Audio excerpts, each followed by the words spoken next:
ഇന്ന് നല്ല അടിപൊളി സ്നാക്സിന്റെ വീഡിയോ ആട്ടോ. ഇത് കുട്ടികൾക്കും മുതിർന്നവർക്കും ഒക്കെ ഒരുപോലെ ഇഷ്ടപ്പെടുന്ന ടേസ്റ്റ് ആട്ടോ. ഭയങ്കര ടേസ്റ്റ് ആട്ടോ ഇത് കഴിക്കാനായിട്ട്. അതുപോലെ 10 മിനിറ്റ് കൊണ്ട് നമുക്ക് ഇത് റെഡിയാക്കി എടുക്കാനും പറ്റും. നല്ല സോഫ്റ്റും ആണ് കേട്ടോ. ഇത് ഭയങ്കര പഞ്ഞി പോലെയാണ് ഇരിക്കുന്നത്. അതുകൊണ്ട് തന്നെ കുട്ടികൾ ഇത് ചോദിച്ച് വാങ്ങി കഴിക്കും കേട്ടോ വീണ്ടും വീണ്ടും. അതുപോലെ ചാനൽ കാണുന്നവരെ ഒന്ന് സബ്സ്ക്രൈബ് ചെയ്യണം കേട്ടോ. അതുപോലെ തന്നെ വീഡിയോസ് ഇഷ്ടപ്പെടുന്നുണ്ടെങ്കിൽ ലൈക്ക് ചെയ്യുകയോ ഷെയർ ചെയ്യുകയോ കമന്റ് ചെയ്യുകയോ ചെയ്യണേ.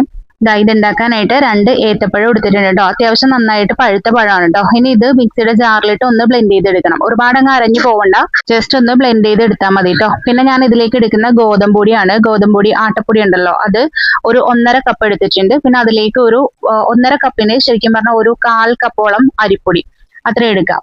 നമ്മുടെ ഇടിയപ്പത്തിന്റെ പൊടി ഉണ്ടല്ലോ അത്. ഇനി ഇതിലേക്ക് ബ്ലെൻഡ് ചെയ്ത് വെച്ചിട്ടുള്ള പഴം ചേർത്ത് കൊടുക്കുക. 1 ടീസ്പൂൺ ഏലക്കാപ്പൊടി, അതുപോലെ ആവശ്യത്തിന് ഉപ്പ്, ഒരു നുള്ളുപ്പ്, പിന്നെ ഒരു നുള്ള് സോഡാപ്പൊടി ചേർത്തിട്ടുണ്ട്. അത് നിർബന്ധമില്ല, ഉണ്ടെങ്കിൽ ചേർത്താൽ മതി കേട്ടോ.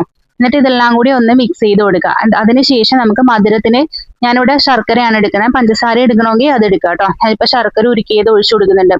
അതിന് ആവശ്യത്തിന് എടുക്കുക കേട്ടോ. അതിനൊരു അളവ് ഞാൻ പറയുന്നില്ല, നമുക്ക് ടേസ്റ്റ് ചെയ്ത് നോക്കി അറിയാൻ പറ്റും. ഇനി ഇതിലേക്ക് കുറച്ചായിട്ട് വെള്ളം ഒഴിച്ചു കൊടുത്തിട്ട് നമുക്കിത് കുഴച്ചെടുക്കാം കേട്ടോ. ഇത് ഒരുപാട് അങ്ങ് ലൂസ് ആവരുത്, എന്നാൽ ഒരുപാട് അങ്ങ് ടൈറ്റ് ആയി പോകരുത്. നമുക്ക് ഒരു എന്താ പറയാ, നമ്മൾ ഉണ്ടംപൊരിയൊക്കെ ഉണ്ടാക്കുന്ന ആ പാകം ഉണ്ടല്ലോ, ഈ ഒരു പാകത്തിന് എടുക്കണം. കയ്യിൽ ഇങ്ങനെ എടുത്തിട്ട് നമുക്ക് എണ്ണയിലോട്ട് ഇങ്ങനെ ഇട്ട് കൊടുക്കാനുള്ള പാകത്തിന് എടുക്കാം കേട്ടോ. അത് സ്പൂണിൽ വേണമെങ്കിൽ അങ്ങനെയാണെങ്കിലും ഇട്ട് കൊടുക്കാം കേട്ടോ.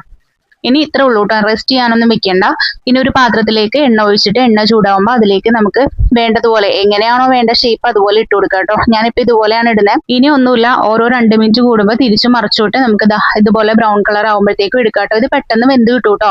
ഹൈ ഫ്ലെയിമിലൊന്നും വെക്കേണ്ട, മീഡിയം ടു ലോ ഫ്ലെയിമിൽ വെച്ചാൽ മതി. അപ്പൊ ഇത്രയേ ഉള്ളൂ. നല്ല ടേസ്റ്റി ആയിട്ടുള്ള ഒരു ഈവനിങ് സ്നാക്ക് ആട്ടോ. കുട്ടികൾക്ക് ഭയങ്കര ഇഷ്ടമാവും കേട്ടോ. പാത്രം കാലിയാവുന്ന പോലും അറിയില്ല. അപ്പൊ എല്ലാവരും ഇതൊന്ന് ട്രൈ ചെയ്ത് നോക്കൂ കേട്ടോ. Thank you.